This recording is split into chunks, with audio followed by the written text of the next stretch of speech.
Good morning guys. মোৰ ফালৰ পৰা সকলোকে সুপ্ৰভাত জনাইছো। এতিয়া ৰাতিপুৱা 5টা বাজিলে।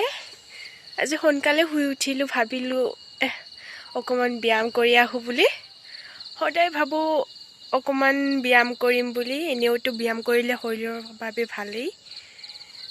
কিন্তু এলাহ লাগে অকলে উঠিব। তাৰপিছত কালি আৰু ক'লে ভাইটিয়ে, ৰাতিপুৱা শুই উঠিবি, দুয়ো ফুৰিবলৈও যাম, ব্যায়ামো কৰিম, তোকো ব্যায়ামো শিকাম। সেনেকৈ ক'লে। মইতো ব্যায়াম কৰিব একেবাৰে নাজানো। মই বোলো ঠিকে আছে, কৰিম, এনেওতো ভালেই কৰিব পাৰিলে। সোনকাল উঠিলেও ভাল দেহৰ বাবে। ৰাতিপুৱা যে ইমান সোনকাল উঠিবলৈ একেবাৰে এলাহ লাগে, একেবাৰে চকু তকু ফিকিয়ে আছে। আহকচোন, যিটো কামৰ বাবে ইমান ৰাতিপুৱাই কষ্ট কৰি উঠিছোঁ সেইটোকে কৰোঁ। এনেই মই দৌৰিব নোৱাৰোঁ, তাতে আকৌ আধা কিলোমিটাৰমান দৌৰিব দিছে। আৰু বোলে মই শকত হৈছোঁ, সেইবাবে আৰু বেছি কৰাই।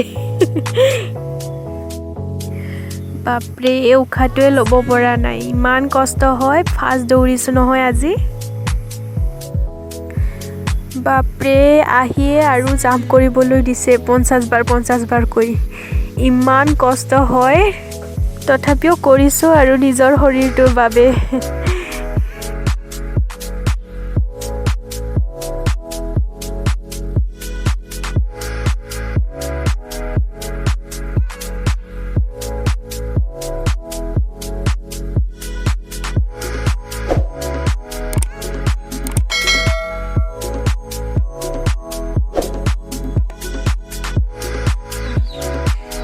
ভাগৰ ধৰিছে বহুত।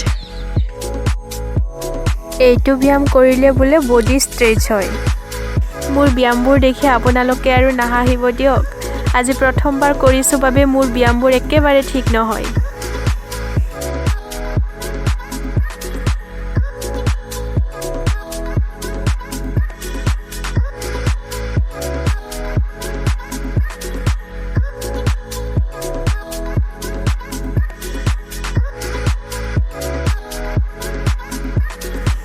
মোৰ হাতখন আৰু কেনেকুৱা বেকা হয় বাৰু।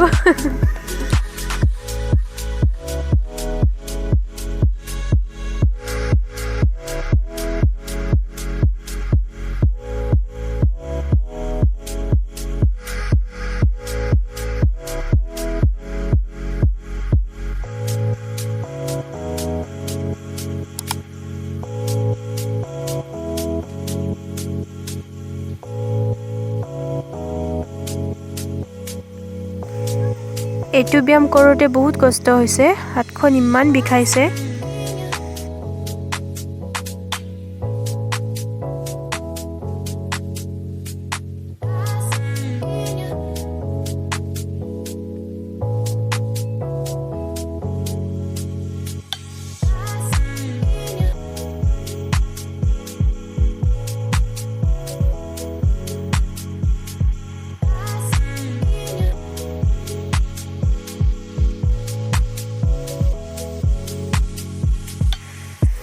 ৰাতিপুৱাৰ সূৰ্যৰ পোহৰখিনিও ইমান ধুনীয়াকৈ গাত পৰিছে, বহুত ভাল লাগিছে।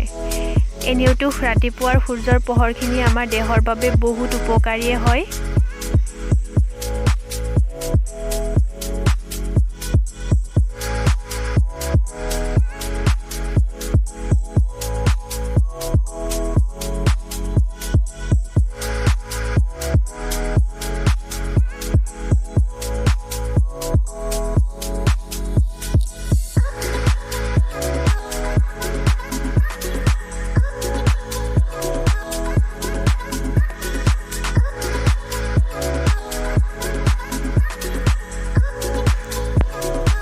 আজি আৰু বেছিকৈ ব্যায়াম নকৰোঁ, প্ৰথম দিন বুলি।